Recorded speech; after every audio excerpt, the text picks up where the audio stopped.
Pemirsa, seorang dukun palsu berkedok pengobatan alternatif ditangkap Satreskrim Polres Blitar karena mencabuli pasiennya.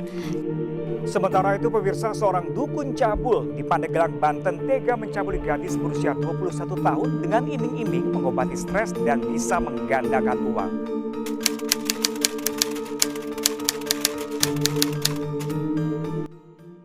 Setelah Mbak Dukun dikasih tahu masalahnya, akhirnya Mbak Dukun mulai mengira-ngira alasan, mencari-cari alasan. Mbak Dukun bilang seperti ini, saya melihat ada sosok jin yang mengikuti kamu. Sepertinya ini jin kiriman supaya kamu hidup sengsara, terlilit hutang, bahkan nanti endingnya bisa mencelakai kamu. Ya, langkah yang harus dilakukan yaitu untuk menetralisir tubuh kamu dari gangguan-gangguan hal gaib. Yang pertama adalah mandi kembang. Ya, seperti pada umumnya dukun-dukun cabul itu menyuruh untuk mandi kembang, dan yang memandikan itu bukan Mbak Ajeng sendiri, tapi Mbak Dukunnya yang memandikan.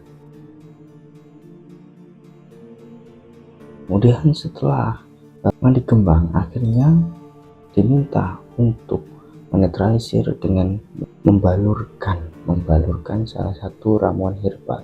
Mbak Dukun sudah membawa ramuan herbal, entah itu ramuannya dari apa, sepertinya dari kunyit, warnanya kuning, membalurkan ke seluruh tubuh dari Mbak Ajeng.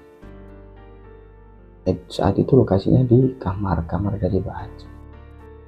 Itu dibalurkan dan Mbak Ajeng diminta untuk melepas seluruh pakaian, termasuk pakaian dalamnya itu harus dilepas. Mbak Dukun mulai menindih badan Mbak Ajeng. Soalnya Mbak Ajeng agak ada yang aneh, tapi ya mau gimana lagi, ketika Mbak Ajeng mulai memberontak, tangannya itu keduanya dipegang oleh Mbak Dukun. Dipegang, akhirnya ya Mbak Ajeng sudah tidak berdaya lagi, apalagi kalau alat vital Mbak Dukun sudah dimasukkan ke dalam vagina dari Mbak Ajeng. Ini sudah tidak berdaya lagi.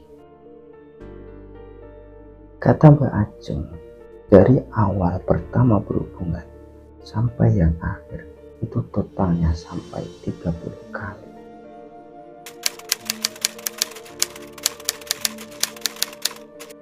Assalamualaikum warahmatullahi wabarakatuh. Bertemu lagi dengan saya, Gus Pur. Di channel ini saya selalu update cerita terbaru terkait kisah mistis, kisah misteri, kisah nyata, ataupun semua hal dalam supranatural. Nah, pada malam hari ini saya kembali lagi menceritakan terkait dukun cabul. Nah, ini kejadiannya baru 1 bulan yang lalu, dan ini berada di area Pulau Jawa. Saya tidak menyebutkan salah satu kotanya karena khawatir memojokkan salah satu kota. Maka dari itu saya merahasiakan nama, kemudian lokasi kejadian tersebut. Maka dari itu silahkan teman-teman bisa menyimak video ini dari awal sampai akhir, dan tentunya jangan di skip. Ini terjadi pada ibu muda yang berinisial A. Di sini saya samarkan namanya adalah Mbak Ajeng. Ini adalah nama samaran, ini tidak nama asli karena ini menyangkut privasi. Awal ceritanya, Mbak Ajeng ini mengalami sakit perut, sudah berobat ke dokter tapi masih belum sembuh-sembuh juga, dan ada salah satu tetangganya yang menyarankan untuk pergi ke rumah Mbah Dukun karena dukun itu sudah terkenal dukun pengobatan alternatif, dimana Setelah dikasih tahu ke rumah Mbah Dukun ini, akhirnya Mbak Ajeng langsung datang ke rumah Mbah Dukun dan berobat secara alternatif. Dan alhamdulillah saat itu juga jangka waktu 3 hari penyakit perutnya ini sudah tidak merasakan sakit dan sudah sembuh total. Di lain waktu kisaran 3 bulan setelah pengobatan perutnya, Mbak Ajeng ini mengalami masalah yang besar, yaitu terlilit hutang. Nah, terlilit hutang ini menjadikan Mbak Ajeng merasa kebingungan, stres, kepikiran terus setiap hari, karena setiap hari ada kolektor-kolektor yang datang untuk menagih hutang Mbak Ajeng. Karena Mbak Ajeng yang sudah tidak kuat menahan rasa malunya di masyarakat karena hutangnya yang cukup besar bagi Mbak Ajeng. Oh ya, sebelumnya saya ceritakan terlebih dahulu biodata dari Mbak Ajeng. Mbak Ajeng ini sudah memiliki suami. Suaminya ini bekerja perantauan ya di luar kota. Dan Mbak Ajeng sudah memiliki anak.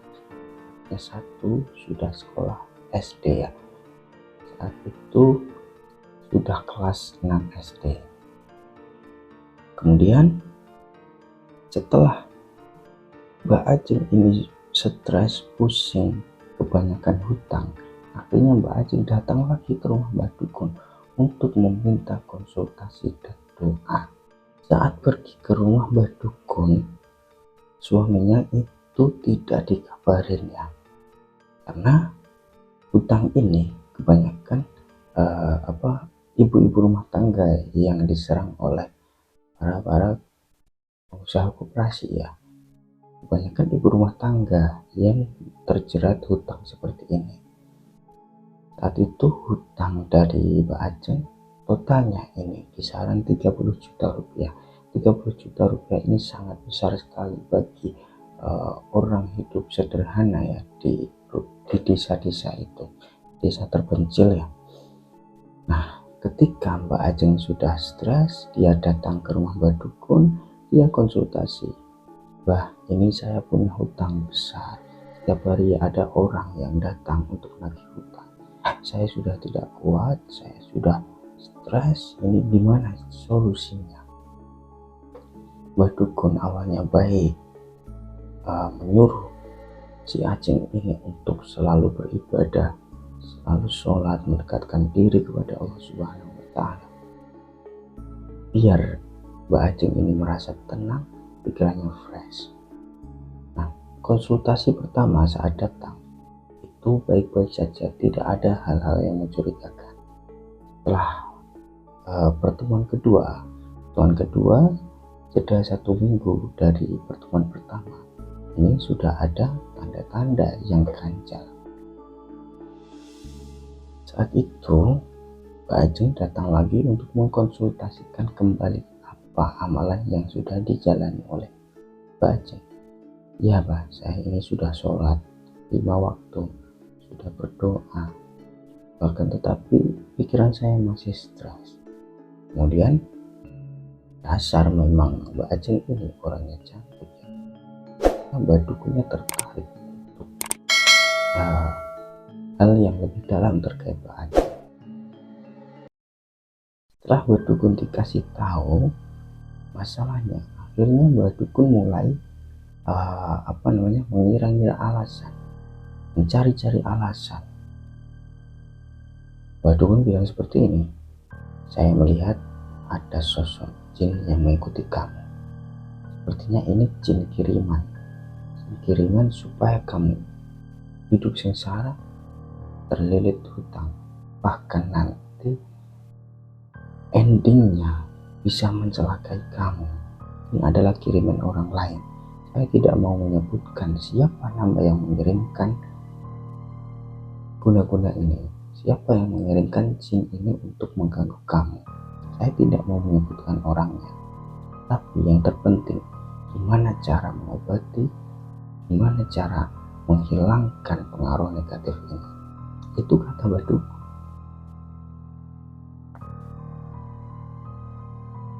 Setelah itu akhirnya Mbak Ajeng mulai was-was.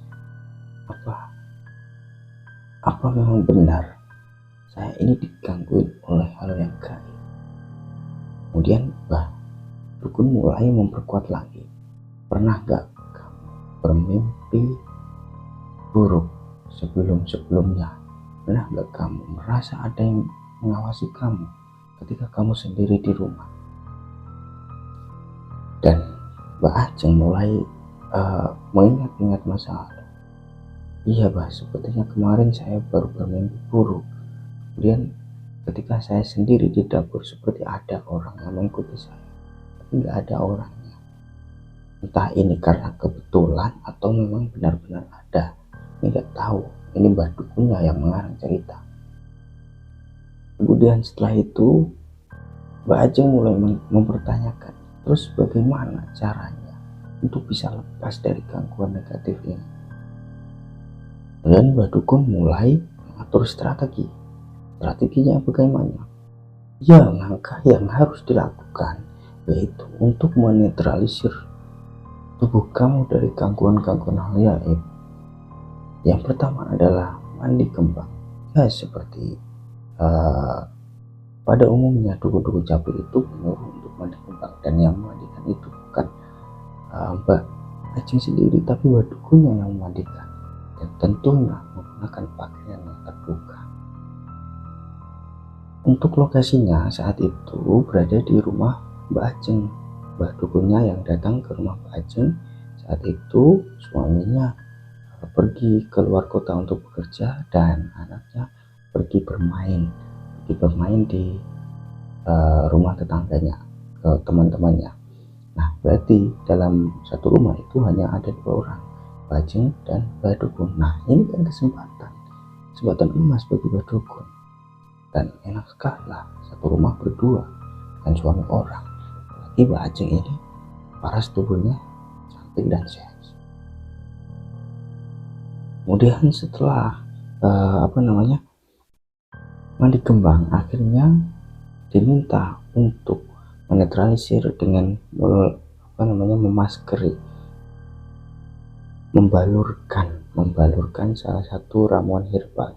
Mbak Dukun sudah membawa ramuan herbal, entah itu ramuannya dari apa, sepertinya dari kunyit, warnanya kuning, membalurkan ke seluruh tubuh dari Mbak Ajeng. Saat itu lokasinya di kamar dari Mbak Ajeng. Itu dibalurkan dan Mbak Ajeng diminta untuk melepas seluruh pakaian, termasuk pakaian dalamnya itu harus dilepas. Jadi tidak pakai apa-apa, hanya ditutupi sarung punya suaminya, sepertinya itu. Kemudian setelah itu dibaluri dengan ramuan dari Mbak Dukun seluruh tubuhnya, dari mulai kepala sampai kaki. Awalnya yang bagian tengah ini enggak, tapi lama-lama sedikit dibuka, akhirnya seluruhnya terbuka tanpa adanya penghalang atau penutup pakaian lainnya. Nah, saat itu juga Mbak Dukun langsung memiliki nafsu yang sangat besar. Karena melihat pasiennya seperti itu, akhirnya Mbak Dukun mulai mencari alasan supaya bisa melakukan cabulan ke Mbak Ajeng, yaitu dengan alasan ini saya harus berperang dengan jin yang ada di sekitar sini. Kamu diam saja, silahkan mata kamu tertutup. Akhirnya Mbak Dukun mulai menindih badan Mbak Ajeng. Soalnya Mbak Ajeng agak ada yang aneh, tapi ya mau gimana lagi, ketika Mbak Ajeng mulai memberontak, tangannya itu keduanya dipegang oleh Mbak Dukun. Dipegang, akhirnya ya Mbak Ajeng sudah tidak berdaya lagi, apalagi kalau alat vital Mbak Dukun sudah dimasukkan ke dalam vagina dari Mbak Ajeng. Ini sudah tidak berdaya lagi. Kemudian ini setelah proses ritual selesai, akhirnya Mbak Dukun sudah pulang ke rumahnya lagi. Dan saat kejadian itu, Mbah Dukun sempat mengeluarkan air sperma dari Mbah Dukun, tapi keluarnya di luar, kata Mbah Ajeng sendiri. Setelah pulang ke rumahnya, Mbah Ajeng ini tentunya sedikit stres dan linglung ya, karena tidak tahu apa yang dilakukan tadi itu. Tentunya dalam hati memberontak, ini salah, seperti itu. Tapi ya mau gimana lagi, ketika melihat anaknya, Mbah Ajeng merasa sedih. Apa yang saya lakukan? Saya sudah menzalimi anak saya sudah menzalimi suami saya yang kerja mencari nafkah secara halal untuk keluarga saya, tapi saya seperti ini. Tapi yang mau gimana lagi, itu sudah terjadi. Nah, seperti pada wanita umumnya, ketika sudah terlanjur, dia hanya stres saja, hanya merenung dan tidak bisa bertindak apa-apa, sudah pasrah, itu saja. Dan inilah yang dimanfaatkan oleh dukun jahat.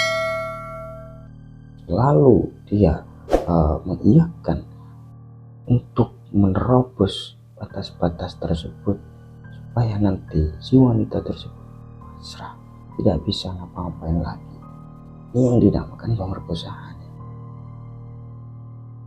Kemudian setelah 1 minggu lagi, itu kan sudah punya WhatsApp, mereka kontak-kontakan, dan Mbah Dukun masih mencari-cari cara, karena mungkin ketagihan ataupun yang lainnya ya, masih mencari-cari cara.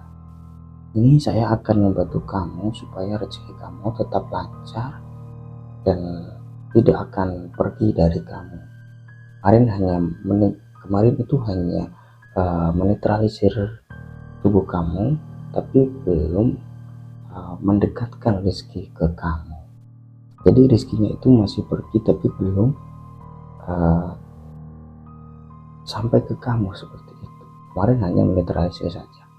Baik, setelah kejadian itu, akhirnya Mbah Dukun mulai berani mengajak Mbah Ajeng untuk datang ke rumah Mbah Dukun, tentunya menjalani ritual-ritual khusus. Seperti dukun pada umumnya itu kebanyakan tidak memiliki istri, kebanyakan tidak memiliki istri, dan mereka hidup sendirian di rumah. Karena untuk menjalankan ritual-ritual seperti ini, kalau misalnya punya istri, tentunya istrinya itu dilarang. Bahkan ada yang punya istri, tapi istrinya itu dibungkam, tidak boleh berkomentar apa-apa, dan tidak boleh melihat prosesi ritualnya. Ada yang seperti itu juga. Setelah Mbah Ajeng datang ke rumahnya, dan untuk memperdekat rezeki katanya, itu di ruangan khusus ritual. Mbah Dukun punya ruangan khusus untuk ritual. Di situ ada segala macam pusaka, ada keris dan lain-lain lah. Kemudian dibacakan doa dan membuka alat-alat pusakanya, doakan. Kemudian Mbah Dukunnya langsung menjelaskan apa yang diinginkan dari Mbah Dukun, langsung terus terang. Ini saya minta untuk berhubungan badan lagi, supaya nanti pengaruh negatifnya hilang dan rezeki kamu akan semakin mendekat.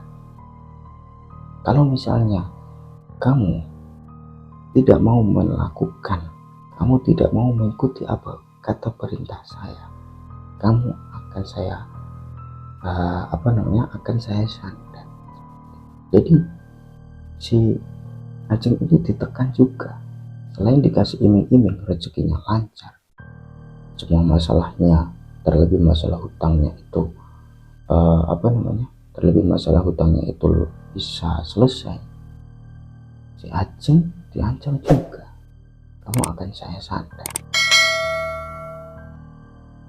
Terus mau gimana lagi, di rumah hanya berdua, Mbah Ajeng sama Mbah Dukunnya, dan Mbah Ajeng diancam. Akhirnya diam saja Mbah Ajeng diam saja. Akhirnya Mbah Dukun mulai menjalani aksinya, mulai memegang tangannya, mulai memegang kakinya, dan memegang seluruh tubuh dari Mbah Ajeng, dan melakukan hubungan badan selayaknya suami istri. saat itu juga Mbak Ajeng masih tidak menikmati apa yang dilakukan, karena Mbak Ajeng kepikiran anaknya dan kepikiran suaminya. Karena hal itu ketika diketahui suami dan anaknya tentu tidak akan menerimanya, pasti tidak akan ikhlas. Dan yang paling parahnya di pertemuan kedua itu, di hubungan yang kedua itu, Mbak Dukun sudah berani memasukkan, mengeluarkan air spermanya ke dalam vagina dari Mbak Ajeng. Yang pertama kali dikeluarkan di luar, dan ini sudah berani mengeluarkan di dalam. Ini sungguh perbuatan yang sangat keji sekali. Bahkan katanya ini sudah melewati batas lah pokoknya. Ajeng sudah disuruh-suruh untuk menjilat kemaluan dari Mbak Dukunnya dan lain sebagainya. Pokoknya sudah parah. Naudzubillah min dzalik. Semoga keluarga kita terhindar dari godaan-godaan seperti itu. Setelah itu akhirnya Mbak Ajeng pulang ke rumah lagi, menyesali apa perbuatannya. Dan waktu di malam harinya Mbak Dukun ngechat atau WhatsApp Mbak Ajeng, besok ada yang datang ke rumah kamu apa tidak untuk menagih hutang. Terus Mbak Ajeng balas, ada Mbak, besok hari Selasa, biasanya hari Selasa ada 2 orang. Kamu datang ke sini besok supaya nanti orang yang datang tidak kembali, besok tidak datang, tidak menagih hutang kamu. Karena antara ketakutan dengan pihak kolektor sama pihak Mbak Dukun, ini lebih takut kalau ada kolektor daripada sama Mbak Dukun, karena Mbak Dukun ini pintar merayu dan pintar mengajak komunikasi. Artinya lebih nyaman sama Mbak Dukun daripada sama kolektor. Akhirnya keesokan harinya Ajeng datang ke rumah Mbak Dukun, dan Mbak Dukun memberikan penawaran lagi, gimana, kamu mau berhubungan seperti kemarin atau kamu ditagih hutang? Kalau kamu berhubungan seperti kemarin, nanti hari ini saya pastikan tidak ada yang mendatangi rumah kamu. Ya memang benar juga, karena Mbak Ajeng ini seharian penuh berada di rumah Mbak Dukun. Tentunya tidak akan bertemu lah dengan kolektor tersebut.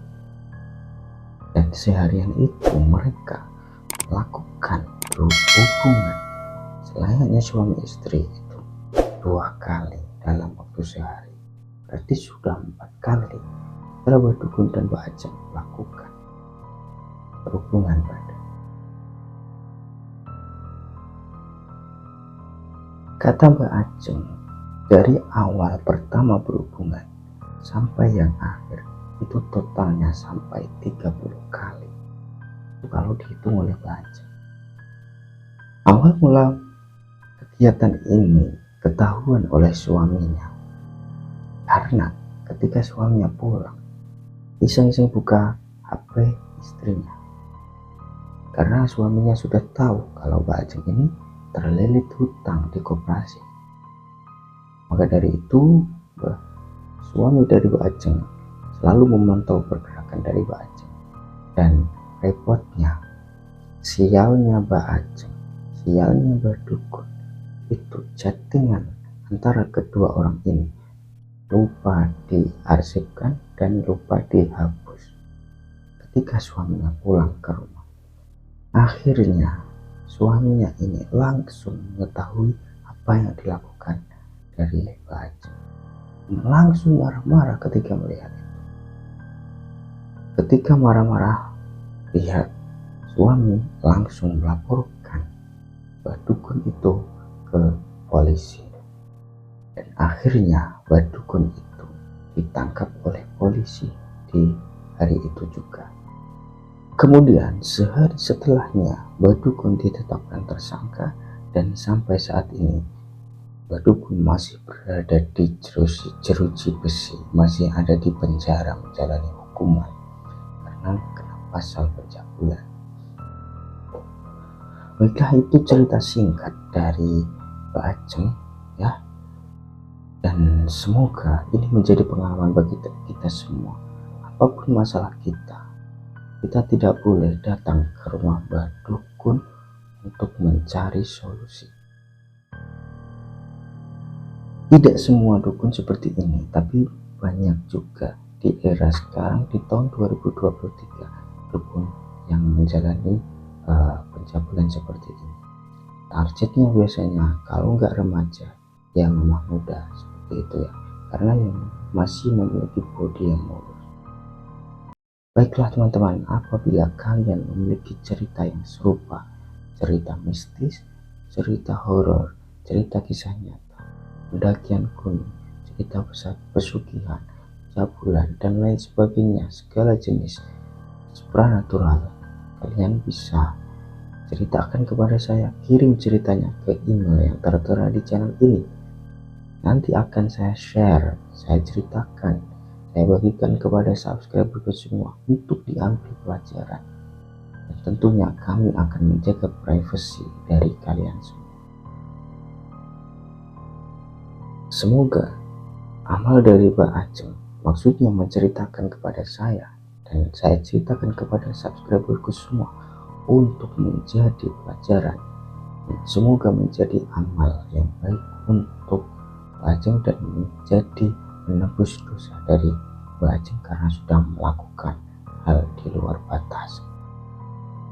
Baiklah, apabila ada kesalahan dari saya, ada kesamaan nama, kesamaan tokoh, kesamaan cerita, kesamaan lokasi, saya mohon maaf yang sebesar-besarnya karena tidak ada unsur kesengajaan apapun.